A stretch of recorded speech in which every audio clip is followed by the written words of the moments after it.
கந்த சஷ்டி விரதம் மேற்கொள்ள முடியாமல் போனவர்களும் முருகனின் அருளை பூரணமாக பெற முடியும். எப்படி தெரியுமா? குழந்தை வரம் வேண்டும் தம்பதியர் 48 நாள் விரதத்தை மேற்கொள்ளலாம். இந்த விரதத்தை எப்போது கடைபிடிக்கலாம் என்பது பற்றி பார்க்கலாம். முருகப்பெருமானுக்கு 3 விதமான விரதங்கள் இருப்பது வழக்கமாகும். சஷ்டி திதியில் விரதம் இருப்பதை திதி விரதம் என்பார்கள். விசாகம், கிருத்திகை, பூரம் நட்சத்திரங்களில் விரதம் இருப்பதை நட்சத்திர விரதம் என்பார்கள். செவ்வாய்க்கிழமைகளில் கடைபிடிப்பதை கிழமை விரதம் என்பார்கள். இதில் முருகனுக்கு கடைபிடிக்கப்படும் மிக நீண்ட விரதம் ஐப்பசி மாதத்தில் வரும் கந்த சஷ்டி விரதமாகும். இது 7 நாட்கள் கடைபிடிக்கப்படும் ஒரு விரதமாகும். குழந்தை வரம் வேண்டும் பெண்களுக்கு மிக முக்கியமான விரதமாக கந்த சஷ்டி விரதம் திகழ்கிறது. சஷ்டி விரதம் இருந்தால் குழந்தை பேறு விரைந்து கிடைக்கும் என்றும் முருகனே குழந்தையாக பிறப்பார் என்றும் நம்பிக்கையாக இருந்து வருகிறது. அதனால் குழந்தை வரம் பெற விரும்புபவர்கள் சஷ்டி தினங்களில் கார்த்திகை மாதத்தில் வரக்கூடிய வளர்பிறை மகா சஷ்டியில் 6 நாள் விரதம் கடைபிடிப்பது விசேஷமாகும். குழந்தை இல்லாதவர்கள் மட்டுமல்ல, நோயால் பாதிக்கப்பட்டவர்கள், வேலை கிடைக்கவில்லை, எதிரிகள் தொல்லையால் இன்னலுக்கு ஆளாகுபவர்கள், வாழ்க்கையில் முன்னுக்கு வர முடியாமல் தவிப்பவர்கள் கந்த சஷ்டியில் விரதம் இருக்கலாம். அந்த வகையில் கடந்த நவம்பர் 7 வியாழன் அன்று சஷ்டி விரதம் நிறைவு பெற்றது. எனினும் ஒரு சிலரால் கந்த சஷ்டி விரதத்தை கடைபிடிக்க முடியாமல் போயிருக்கலாம்.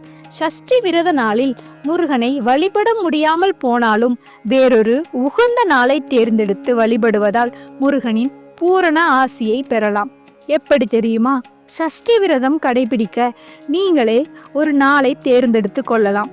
சூரிய உதயத்திற்கு முன்பே இந்த வழிபாட்டினை செய்ய வேண்டும். அன்றைய தினம் வீட்டின் பூஜை அறையில் மணப்பலகையை போட்டு அதில் அரிசியால் அருங்கோண சக்கர கோலம் வரைய வேண்டும்.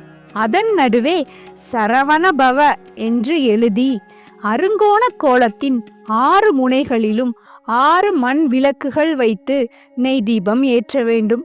கோலத்தின் நடுவே ஒரு அகல் விளக்கில் தீபம் ஏற்ற வேண்டும். முருகனின் திருவுருவ படத்திற்கு அலங்காரம், அபிஷேகம் செய்து முருகனுக்கு உகந்த நெய்வேத்தியங்களை படைத்து வழிபட வேண்டும். இப்படி தொடர்ந்து 9 அல்லது 11 நாட்கள் வழிபாடு செய்ய வேண்டும். இதனால் கந்த சஷ்டி விரதத்தை தவறவிட்டவர்கள் இந்த வழிபாடு செய்தால் முருகனின் அருள் பரிபூரணமாக கிடைக்கும். அதே போல துன்பமும் துயரமும் நீங்கி முருகனின் அருள் கிடைக்க 48 நாள் விரதத்தை கடைபிடிக்கலாம். அனைத்து கிரகங்களும், அனைத்து நட்சத்திரங்களும், ராசிகளும் முருகப்பெருமானுக்குள் அடக்கம் என்பார்கள்.